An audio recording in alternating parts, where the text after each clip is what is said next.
could hear 7's heavy footsteps behind him. Let's go. Jumper and 7 explode into the hallway, their feet pounding the metal floor as they run. Los geht's. Wir müssen Ace aufhalten. Mein Mund ist ganz fuselig. Von dem vielen Reden. Aber jetzt haben wir es dann bald geschafft.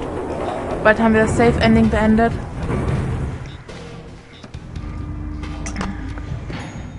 Ja, das Safe Ending.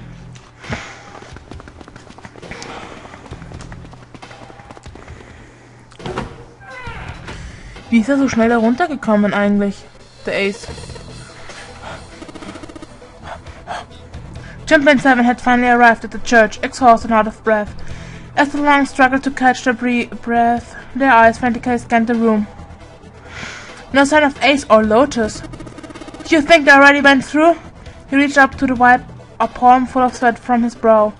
Maybe. Even as he spoke, Jumpman was already in his one larger of the number 9 doors. It looked at the red. This panel vacant. He spun around and headed toward the smaller door. This red would tell him if Ace and Lotus had moved to another room. Engaged. It's occupied.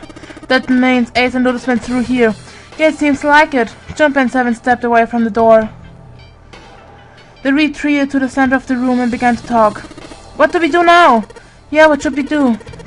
Well, the big door is still vacant, but the two of us can't do anything with it. Yeah. First of all, our digital route is not 9. Just then, as they were pondering what they'd do next. Da ist es schon wieder! Wie vorhin, als wir mit June und Ace und Sansa da waren. There was a noise. A noise like someone hitting a thick wooden panel. Jumper looked up, surprised. Sam followed suit, his eyes jumping around the room, looking for the source of the sound. It wasn't long before they found the altar. Or, more precisely, what was on it. The coffin! Yeah! Let's open it! How? By force! I don't think that's gonna happen. Well, you never know till you try, right? The only necessity for success is the willingness to suffer 1,000 failures. Who said that? I forgot. Anyway, we've gotta try. Jump and 7 leapt at the coffin. They grabbed hold of what purchase they could find and pulled. Damn it. See, didn't I tell ya? If you could just put it open, why wouldn't have something like that? 7 pointed a keypad on the side of the coffin. Right, so unless I put the right passcode, it's not gonna open. Ja, wir retten dich gleich! Brauchst gar nicht klopfen! Meine Güte! The noise hadn't stopped. In fact, as it continued, it had only gotten louder and more forceful. What were they supposed to do? Jumper wondered. Schlag die Tür durch! Hat wer eine Axt?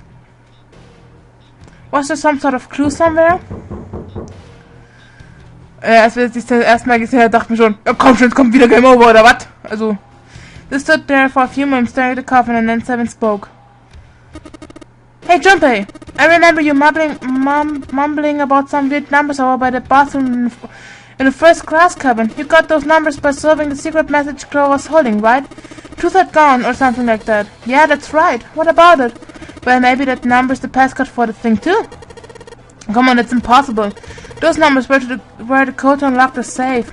Yeah, but the person who set up that safe and this coffin is the same person, right? Siri set up both of these. Yeah, probably. Well, then they might set the same passcode for both of them. That's ridiculous. Wouldn't you just try it? I mean, it's not like you'll make things any worse. It'd just be a waste of time. There's no way they're the same number. How do you know that? You never know until you try. The only necessity for success is the willingness to suffer 1,000 failures. Who said that? You. Wer sagte das? Du? Fine. He knelt down in front of the keypad and looked at it. Perhaps because he'd repeat them so many times before the numbers came easily to Jumper's mind. Quickly he typed in them. 143833421. He checked that he'd entered the right numbers, took a deep breath and pressed the E button. It took only a moment. What the fuck? What? You gotta be kidding me! There was a click. Oh, sorry. And with a heavy clunk, the lid of the coffin slid open into the floor. Someone sat up from inside. Snake! You... Why? Snake! Those voices. Junpei and Seven, unless I'm mistaken. Where are the others? Are they elsewhere? Of course, there was no reason Snake would have known anything about where anyone else would be. Junpei and Seven looked at one another. There was a great deal he needed to know, but... They had to tell him something, however, so they began to talk. Snake explained to them how he came to be locked in a coffin. Apparently, he'd been hit with some sort of knockout gas, and Junpei and Seven explained what had happened to the rest of them. There was one thing, however, they neither Seven nor Junpei could bring himself to say. That Ace had killed Clover. The fear that the Snake knew he might well go insane. They decided as much by a look at the moment Snake had climbed out of the coffin. Das Zeichen ist from the Myrmidons! Wer Serious Escape Virtuous Lost Reward spielt, der weiß, was ich meine mit the Myrmidons. Snake's story explained frustratingly little. Sirius' true identity was a mystery, as were his intentions. Why had Sirius put Guy X in Snake's clothes? If Sirius had left a note for them to say the Narnia game had been played 9 years before, was there some connection? Junpei put the question to Snake. His answer was less than illuminating. What are you talking about? I apologize, but I have no idea what you're saying. It seemed I thought Snake was perhaps not being entirely honest, but acknowledged that Junpei and Seven little good. No matter how many times they asked, he insisted that he knew nothing. It was becoming clear that Snake wouldn't give in, and every second they spent asking him was a second waste. The time limit was fast approaching. Snake's release from the coffin had changed nothing. They still needed to follow Ace as quickly as possible. However, they started inside the overpowering atmosphere of the chapel, almost stifling. Junpei, Seven, and Snake simply stared, at a loss for what they should do next. What do we do now? He glanced over at Snake's wrist. Sure enough, he could see the second on the bracelet on Snake's wrist. The three of us can't make the digital root of 9. Yeah, we just get 5. We're stuck here then. Oh, hey, I just remembered something. Seven began patting his pockets as if he were checking to see if any of them held anything. What is it? I found something earlier. What did you find? This. He finally found the pocket he wanted and his hand dove into it. Seven pulled out something round and metal. A bracelet. There was no mistaking the number glowing at them from the face like a cartoon eye. 0. Zero's bracelet. What the hell? Are you saying that Seven has the number 0 bracelet? Yeah. Where did you get that? Snake's question was innocent enough, but if he learned the truth, if he'd been able to see, he would have noticed Seven's look away. Clover gave it to me. She did? Yeah. How did she come by it? Well, she found it, see? On the other side of door 1, A deck, in the captain's quarters. She asked me to hold onto it, cause it was too big and bulky for her to be lugging around. It was a lie, and Junpei knew it. I haven't actually looked at it yet. Didn't want to disturb the crime scene, you know. Basic stuff. Well, I did borrow one thing. Alright, Junpei, being nice, knowing ya. What? Come on, man, I'm just kidding. Still, just in case, I want to make sure that Zero bracelet gets picked up by the rat. Snake, give me a hand, alright? Der wird mich zurücklassen! Without waiting for a response, he started walking toward the door. Junpei and Snake followed him quietly. Before long, they found themselves in front of the larger of the 2 doors. Erstmal tief durchatmen. Harte Kost zu verdauen, harte Kost. Seven and Snake, put your palms on the red. Once they'd done that, Seven put the number 0 bracelet on the scanner panel as well. A third asterisk appeared on the screen. Seven. Now they just need to pull the lever and the door would open. What? Huh? Why isn't it opening? Well, the third asterisk lit up, so it must have been registered as 0 bracelet. Maybe it isn't actually 0, huh? What? The bracelet may not actually produce the number 0 when scanned. That is what I'm saying. Why don't you try a few different combinations? Perhaps we can determine what number the bracelet actually contains. Junpei nodded. They decided to use the following combination. Junpei and Seven. Denn das Armband ist eigentlich 6, 6 ist eigentlich 9 und 9 ist eigentlich... ich komme total durcheinander. Weil das Armband Nummer 0 ist gar nicht Nummer 0 und das Armband Nummer 6 ist auch gar nicht Nummer 6. Genauso wie Armband Nummer... Jumper 7 and the Mysterious Bracelet. Number was 6. Scanned in the bracelet.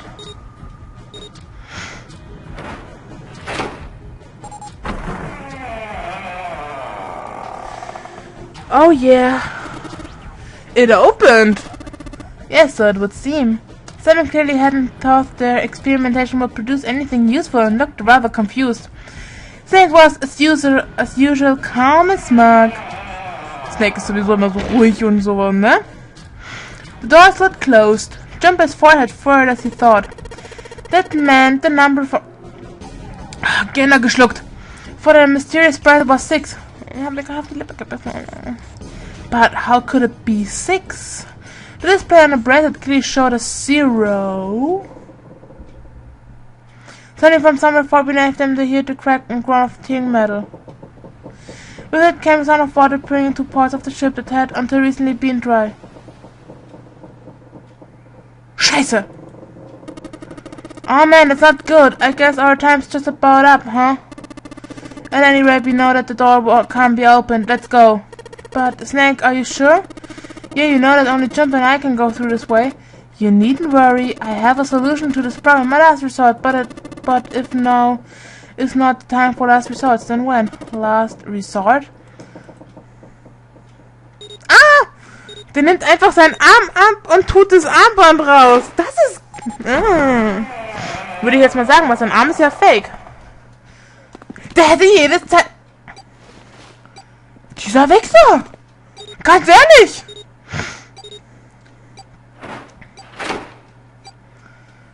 Dieser verdammte Wichser!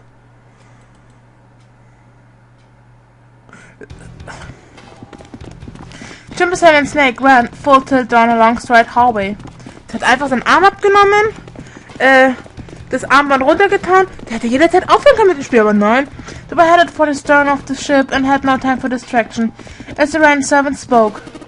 Gotta admit, you're really surprised me there, kid. I couldn't figure out how the hell you were gonna get out of that one. How come you didn't do that right off the bat? As I told you, it was a last resort. Had I used it at the beginning of the game, I would have come under a great deal of suspicion.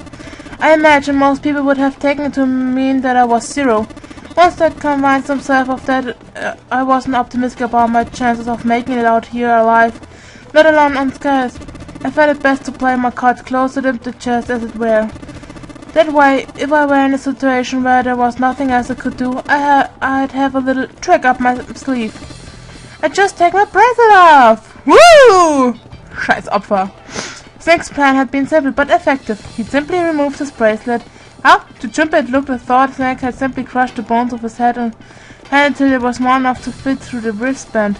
Of course it would have been practically impossible, so how had he done it?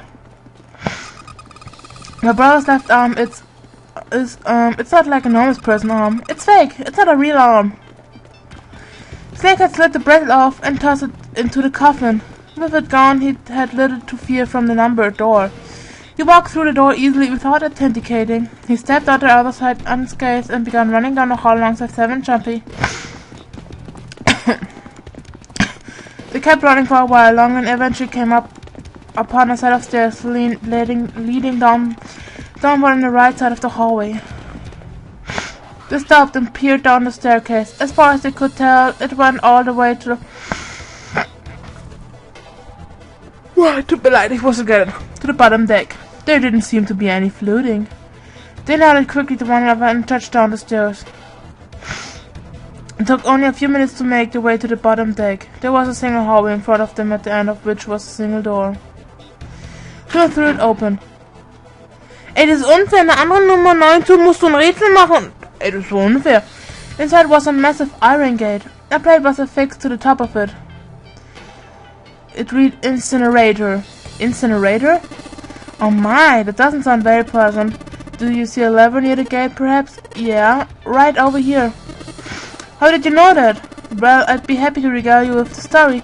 I imagine it should only take half a day or so. Ugh. Jimmy grumbled, gave Snake a dirty look, and jogged over to the lever. If you pull it, the door ought to open. Got it. He pulled the lever down.